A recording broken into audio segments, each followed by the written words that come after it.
Hello. हाँ जी। अरे चल ना रे, घाट लेट होता। रुकी ना, तैयार होता नहीं। तार कुछ ज्यादा तैयारी नहीं कर, चलो 5 मिनट आवता नहीं। हाँ काहे गुस्सा करत नहीं?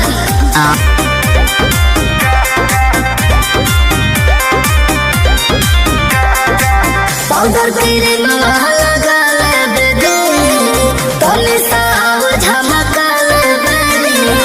मैंने आज पूरा फैशन शो करूँ का। अरे ना जी, पाउडर तेरे माला लगा ले दे, तोले साव झमका ले दे। पहिला राख लागे ना देबू का, ए धनी हो सजाही में